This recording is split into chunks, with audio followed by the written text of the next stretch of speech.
Hi guys, today we are going to be constructing the complete root locus of a unity feedback control system. The transfer function under consideration is g of s equals k over s in bracket s squared plus 4s plus 8. The root locus shows how poles move as k increases. The system has 3 poles and no zeros, which gives us 3 branches that go to infinity. We are going to be using 8 standard steps. The steps include real axis symmetry, stability analysis, asymptotes, poles and zeros. My group members are going to be taking you through these standard steps. So in the previous slide, we located the finite open loop poles and the zeros of G of S. We now want to go to the next step, which would be to take the denominator to 0, to set it to 0, right? So have the S times the open bracket, S squared plus 4S plus 8, close brackets. All of that will be equal to 0. Now, the isolated S factor will give us a pole directly, right? S1 is equal to 0. For the quadratic factor, we'd want to apply the quadratic formula. And then we'll set up parameters A equals 1, B equals 4, C equals 8.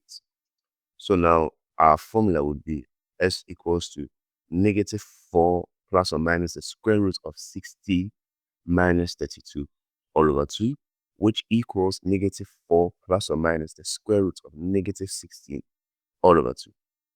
Now the discriminant is negative, which tells us something. It tells that the roots are all complex. The result is that S2, 3 gives negative 2 plus or minus J2. Right? Now we have 3 open loop poles. We have S1 equals 0 at the origin, S2 equals negative 2 plus J2 in our upper complex plane. And we have S3 equals negative 2 minus J2 in the lower complex plane, the conjugate of S2. So the numerator is a constant K. Therefore, there are no finite zeros. Z equals 0. These 3 pole locations are now the starting points of our 3 locus branches. So step 2 identifies parts of the real axis which belongs to the root locus. The rule is simple. The root locus exists on the real axis to the left of any point where the total count of real poles and zeros to its right is odd. Now complex poles always come in conjugate pairs. Their angle contributions to any real axis point cancels out exactly. Plus 90 degrees from one minus 90 degrees from its conjugate. So complex poles do not count in this test. Only real poles and zeros do. For this system, the only real pole is sigma 1 equals 0. So when we pick any test point, sigma less than 0, the origin will be on its right and the count will be 1. So the test will pass. If we pick any test point sigma greater than 0, the origin will be on the left and the count will be 0, so the test will fail.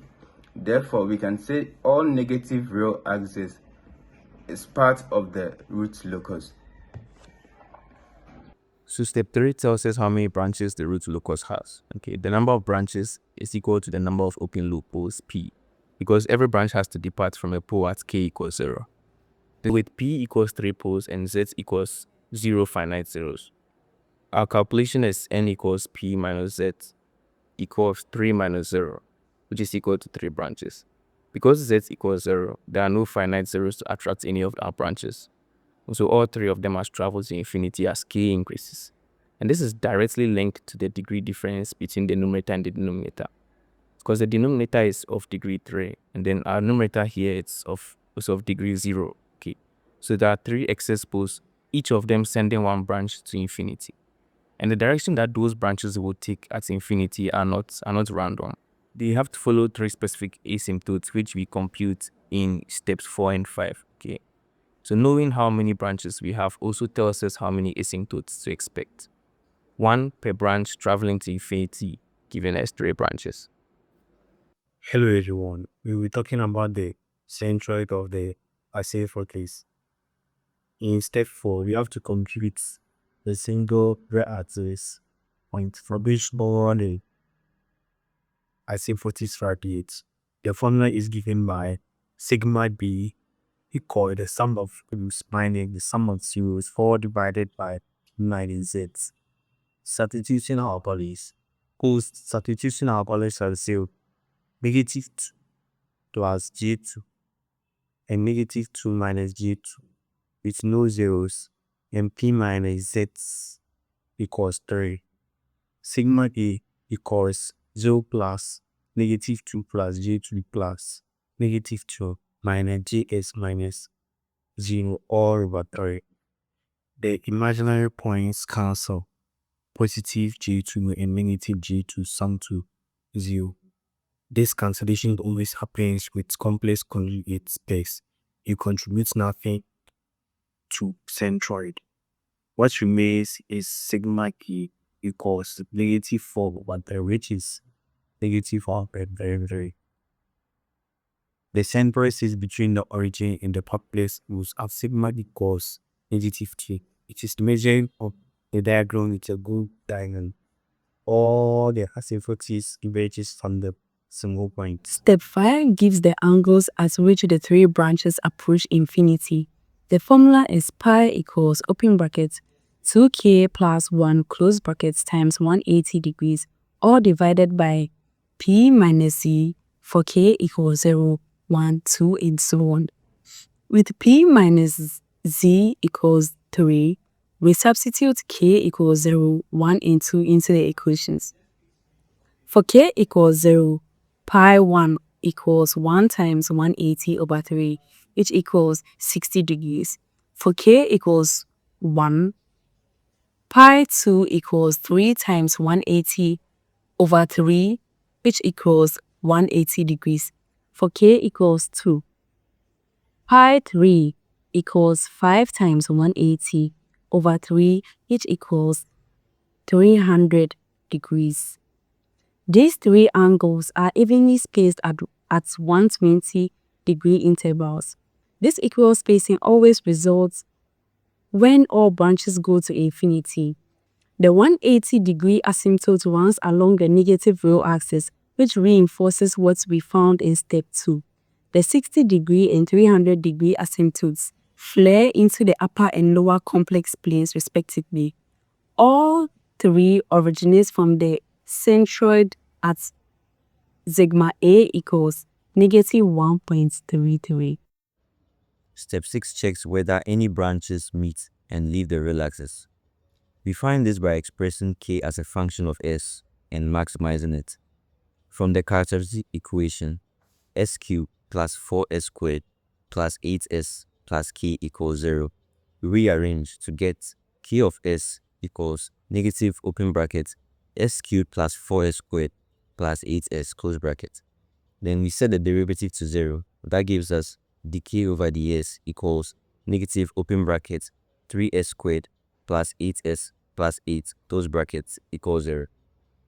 Applying the quadratic formula with a equals 3, b equals 8, and c equals 8 also, s equals negative 8 plus or minus the square root of 64 minus 96 all over 6 equals negative 1.33 plus or minus 0.9. The candidate is complex. It has an imaginary part of plus or minus 0.943g.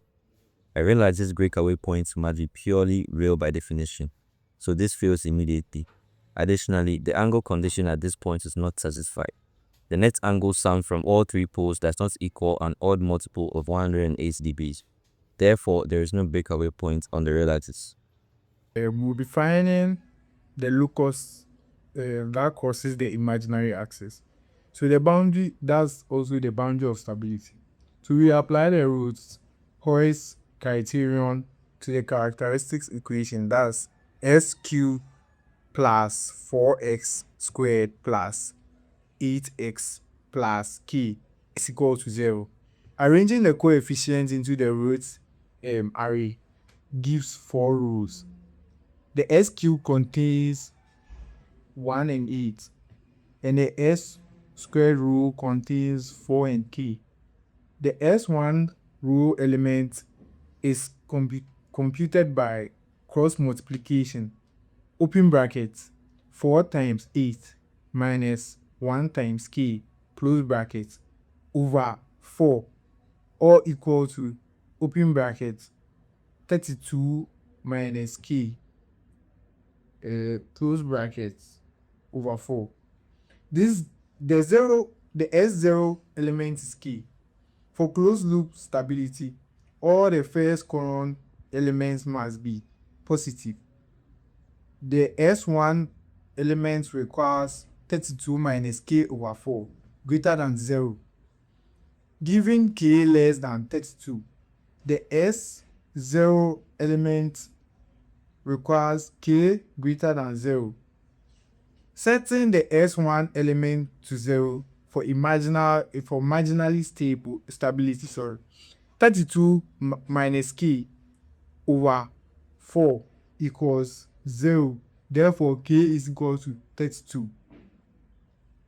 Substituting K is equal to 32 into the auxiliary position or equation from the S squared rule, A of S equals 4S squared plus 32 equals 0. Giving S squared equals negative 8. So S equals plus or minus J root of 8 equals plus or minus J 2.83. The root locus crosses the imaginary axis as S equals plus or minus J 2.83 when K is equal to 32. The system is stable for K between 0 and 32. Thank you. So step 8 computes the departure angle from each complex pole. And then at the upper pole, we have S2 equals negative 2 plus J2. And then the formula is phi d equals 180 degrees minus the sum of angles from all the other poles to S2.